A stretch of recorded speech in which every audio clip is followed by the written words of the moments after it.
SSC के GK GS series में आप लोगों का फिर से स्वागत है। तो आज का टॉपिक है 1857 की क्रांति। पहला है 1857 की क्रांति को किसने सैनिक विद्रोह कहा था? तो सर सैयद अहमद खान ने। 1857 की क्रांति का तत्काल कारण क्या था? तो कारतूसों का विवाद। डॉक्ट्रिन ऑफ लैप्स नीति किस गवर्नर जनरल ने लागू की थी? तो लॉर्ड डलहौजी ने। 1857 की क्रांति के लिए गुप्त बैठकों का आयोजन कहाँ हुआ था? तो मेरठ में। 1857 के विद्रोह की योजना किस पर्व के दौरान प्रारंभ करने 1857 के विद्रोह की योजना किस पर्व के दौरान प्रारंभ करने की थी? तो उस टाइम पे जो है कोई स्पेसिफिक पर्व नहीं चल रहा था और ना ही जो है इस विद्रोह के अंदर जो है किसी स्पेसिफिक पर्व का जिक्र किया गया है, तो इसीलिए नन हो जाएगा। 1857 से पहले किसानों में असंतोष का मुख्य कारण क्या था? तो भारी लगान। कारतूसों में किस पदार्थ का प्रयोग होने की अफवाह फैली थी? तो गाय और सुअर की चर्बी। 1857 की क्रांति से पहले कौन सा अंग्रेज सुधार ब्राह्मणों के विरोध का कारण बना? तो विधवा पुनर्विवाह कानून। 1857 की क्रांति से पहले भारत में ब्रिटिश सेना में कौन सा वर्ग अधिक संख्या में था? तो बंगाल के सिपाही। 1857 से पूर्व सैनिकों को किस बात से असंतोष था? तो कम वेतन, पदोन्नति में भेदभाव और विदेशी सेवा नियम। तो इन सभी में। विद्रोह की चिंगारी सबसे पहले कहां भड़की? तो मेरठ में। किस विद्रोही नेता ने कहा था कि अंग्रेजों को भारत से निकालना ही एकमात्र लक्ष्य है? तो ऐसा तो किसी का जो है परफेक्ट स्टेटमेंट नहीं मिला ऐसा, लेकिन नाना साहब जो है इसके सबसे करीब, मतलब नेट पे मैंने खोजा है तो नाना साहब ही जो है बताए गए। अंग्रेजों की कौन सी नीति ने भारतीय राजाओं और शासकों में असंतोष पैदा किया? तो डॉक्ट्रिन ऑफ लैप्स। 1857 की क्रांति से पहले कौन सा समाज धार्मिक और सामाजिक सुधारों से असंतुष्ट था? तो हिंदू मुस्लिम दोनों में। किसने 1857 की क्रांति को प्रथम स्वतंत्रता संग्राम कहा? तो वीडी सावरकर ने।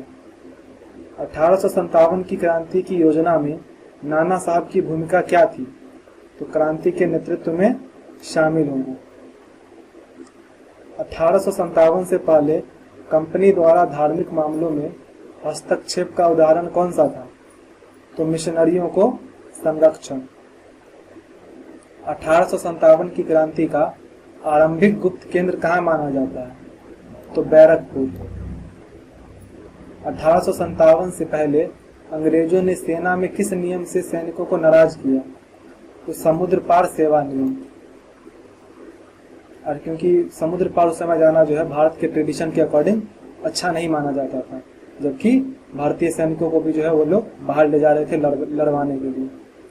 1857 की क्रांति के समय ईस्ट इंडिया कंपनी का गवर्नर जनरल कौन था? तो लॉर्ड कैनिंग था। 1857 की क्रांति के लिए किसानों को किस आर्थिक नीति ने असंतुष्ट किया? तो मालवाड़ी व्यवस्था, रैयतवाड़ी व्यवस्था, लगान वसूली की कठोरता, इन सभी ने। कारतूस विवाद किस रेजिमेंट में सबसे पहले फैला?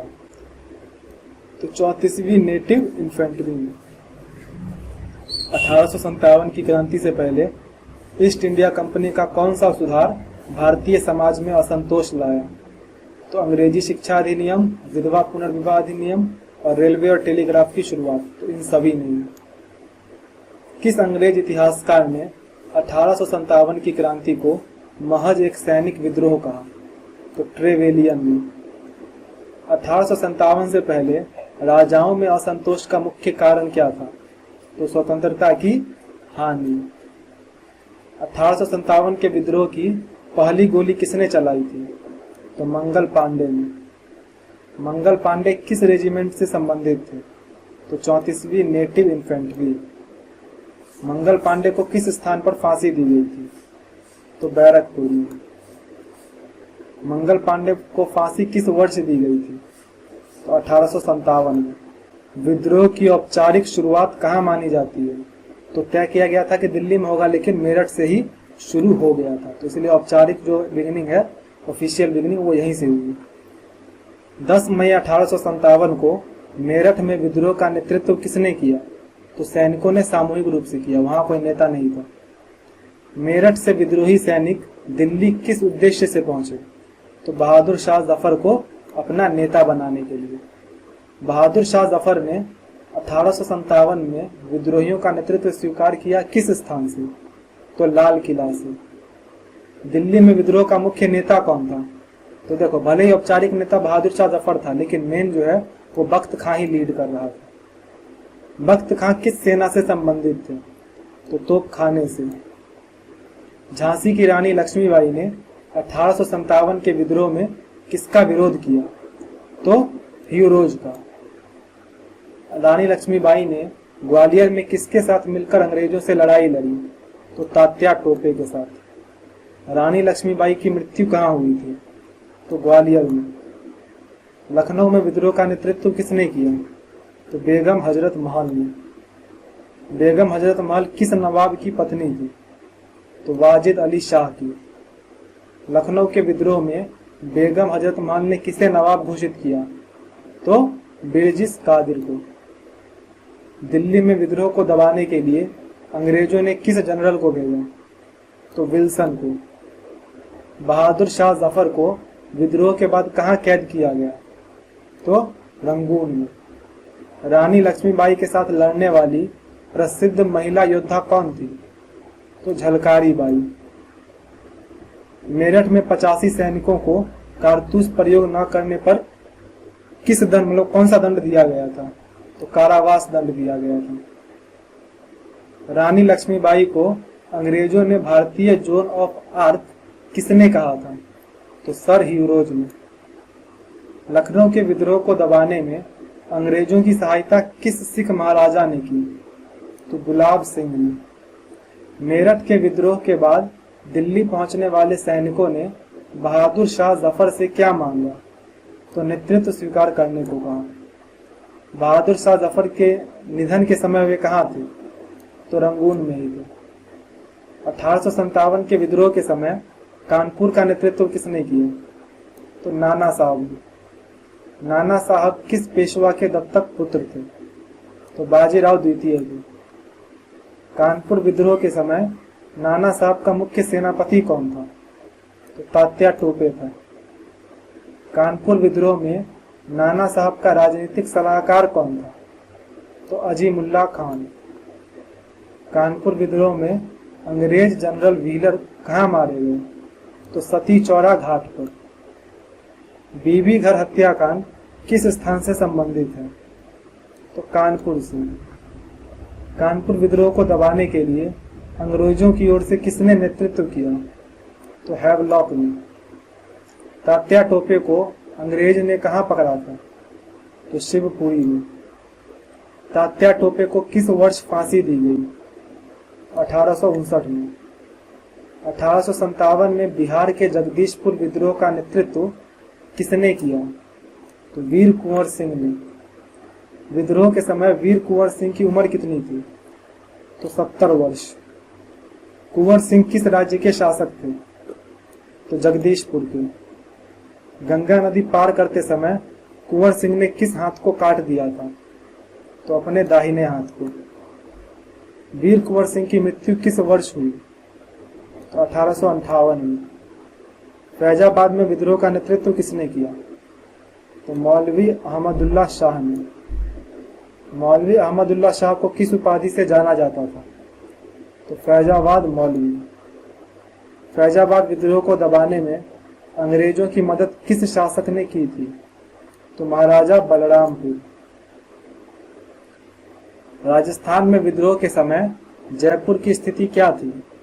तो अंग्रेजों का समर्थन किया था जयपुर में। राजस्थान में विद्रोह किस क्षेत्र में सर्वाधिक सक्रिय रहा? तो कोटा में। कोटा विद्रोह का नेतृत्व किसने किया? तो लाला जयदयाल ने। राजस्थान के विद्रोह में किस रियासत ने अंग्रेजों का साथ दिया? तो जयपुर ने।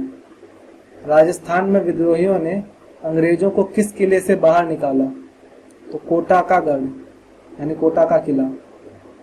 1857 के विद्रोह में राजस्थान में अंग्रेजों के समर्थन का मुख्य कारण क्या था? तो अंग्रेजों की सैन्य शक्ति, सामंती राज्यों का डर और अंग्रेजों के साथ संधि, ये सभी। आरसी मजूमदार ने 1857 के विद्रोह को किस रूप में माना? तो सैनिक विद्रोह में। वीडी सावरकर ने 1857 की क्रांति को किस नाम से संबोधित किया? तो स्वतंत्रता संग्राम। कार्ल मार्क्स ने 1857 के विद्रोह को किस रूप में समझाया? तो उन्होंने कहा राष्ट्रीय युद्ध। सर सैयद अहमद खान ने 1857 के विद्रोह को क्या कहा? तो गैर जिम्मेदार सैनिक विद्रोह। जेम्स मिल जैसे अंग्रेज इतिहासकारों ने 1857 को किस रूप में माना है? तो मात्र एक सैनिक विद्रोह। एस एन सेन ने 1857 की क्रांति को किस रूप में देखा? तो भारतीय जनता का प्रथम संयुक्त प्रयास। 1857 के विद्रोह के समय प्रमुख नारा क्या था? तो दिल्ली चलो। हाँ, दिल्ली चलो ही सबसे ज्यादा इसमें रेलेवेंट बैठ रहा है, तो चलो यही होगा। 1857 के विद्रोहियों ने किसे भारत का सम्राट घोषित किया? तो बहादुर शाह जफर को। मरेंगे तो भी स्वर्ग जाएंगे और मारेंगे तो भी स्वर्ग जाएंगे, यह नारा किस विद्रोही से जुड़ा था? तो मौलवी अहमदुल्ला शाह से। हम हैं इसके मालिक, हिंदुस्तान हमारा, यह नारा 1857 में किसने दिया? तो अजीमुल्ला खान ने। 1857 की क्रांति को भारतीय किसानों ने किस रूप में देखा? तो अंग्रेज हुकूमत से मुक्ति। 1857 की क्रांति में बहादुर शाह जफर की भूमिका क्या थी? तो प्रतीकात्मक नेता था, दिल्ली से भी मेन लीड जो है वो वक्त खां ही कर रहा था। किस इतिहासकार ने 1857 को पीजेंट वार ऑफ इंडिया कहा? तो कार्ल मार्क्स ने। 1857 की क्रांति में हिंदू मुस्लिम एकता का प्रतीक कौन था? तो बहादुर शाह जफर, मौलवी अहमदुल्ला शाह, वीर कुंवर सिंह, ये सभी थे। 1857 की क्रांति को झूठा राष्ट्रीय आंदोलन किसने कहा? तो आरसी मजूमदार ने। विद्रोह के दौरान किसानों और कारीगरों की स्थिति कैसी थी? तो सक्रिय रूप से शामिल थे। अंग्रेजों को मार भगाओ, यह नारा मुख्य रूप में कहाँ लगाया गया था? कहाँ से लगाया गया था? तो दिल्ली से। दिल्ली चलो नारा किस घटना से जुड़ा था? तो मेरठ विद्रोह से। 1857 की क्रांति का स्वरूप किस प्रकार का था? तो मिश्रित स्वरूप था। स्वराज हमारा जन्मसिद्ध अधिकार है, यह नारा किसने दिया? तो बाल गंगाधर तिलक ने। इंकलाब जिंदाबाद नारा किसने दिया? तो भगत सिंह ने। जय हिंद नारा किससे संबंधित है? तो सुभाष चंद्र बोस। साइमन गोबैक नारा कब दिया गया? तो 1928 में। करो या मरो नारा किस आंदोलन से जुड़ा है? तो भारत छोड़ो आंदोलन। बस यही खत्म हो रहा है। आपका जो भी स्कोर हुआ कमेंट कर दीजिए एंड मिलते हैं नेक्स्ट वीडियो में।